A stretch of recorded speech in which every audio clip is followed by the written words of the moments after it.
temos também aí um dos principais, né, grupos que, na verdade, é esse grupo de titulares que faz com que a LGPD se aplique a todas as empresas, né?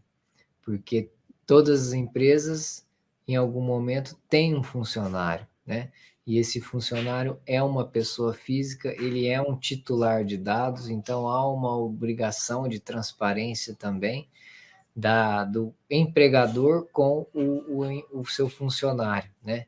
Além de ser uma relação de trabalho, também há uma relação aí do ponto de vista da proteção de dados pessoais. Então, nós temos, inclusive, subdivisões dentro desse grupo, né? Temos os professores, né? Que são... eles trabalham em várias instituições diferentes, às vezes, né?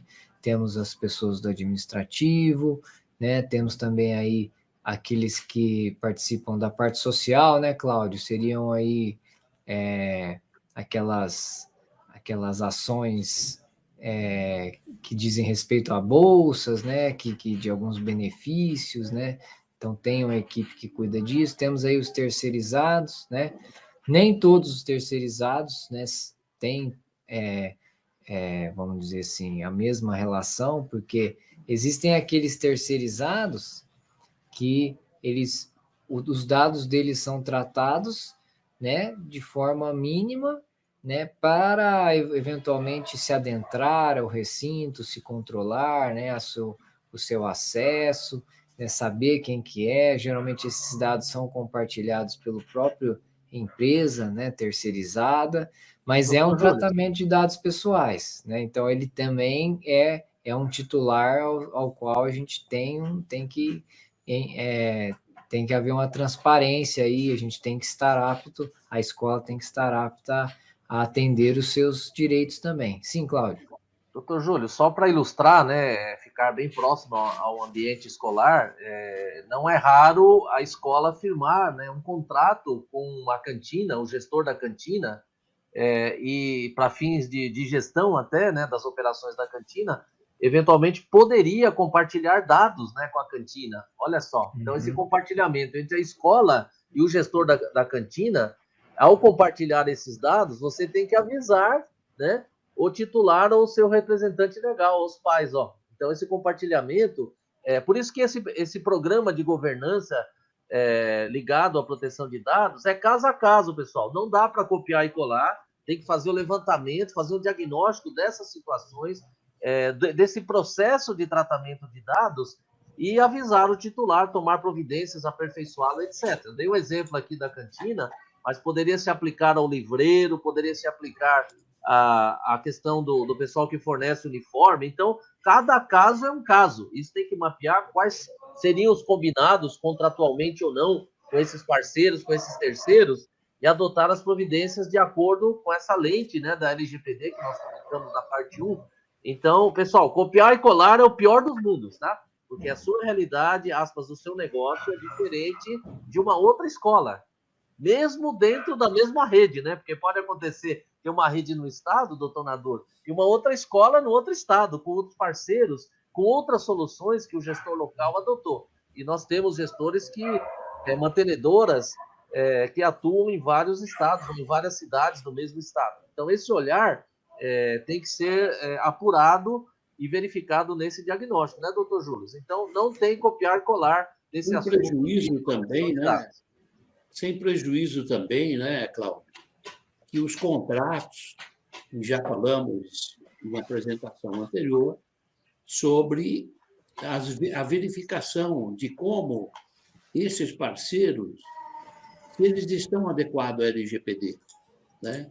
Eu acho que nesse ponto cabe um pouco reforçar o que já foi dito sobre a forma que as pessoas se relacionam na parte de fornecedores e etc., onde eles concedem dados para que sejam administrados a um contador, a um contrato com RH e etc., para que sejam tratados esses dados, mas que esses fornecedores estejam de acordo com a LGPD e tenham implementado a LGPD E a gente observa que poucas empresas estão dando importância à LGPD por enquanto. A partir do momento em que a exigência dos pais, por exemplo, as escolas que estiverem melhor adequada à LGPD, com uma gestão mais forte sobre a LGPD, sim, vão ter a preferência dos pais, porque os dados são importantes, nós vamos ver mais à frente um pouco, quando nós falarmos sobre imagens e etc., essa importância. Eu apenas queria citar alguns dados dos comentários do Dr. Júlio, do Dr. Cláudio já fizeram, quais são os dados em si que representam as pessoas do estudante. São identidade, histórico escolar, informações médicas, telefone, e-mail, artigo estudantil, e etc. Esse trabalho também agrega várias coisas que está em muito uso, que são os trabalhos online feitos pelas escolas, e aí registram o uso de aplicativos gerados pelas instituições de ensino, coleta do IP do dispositivo. Isso faz parte, então, de exemplos de dados que vêm por parte dos estudantes.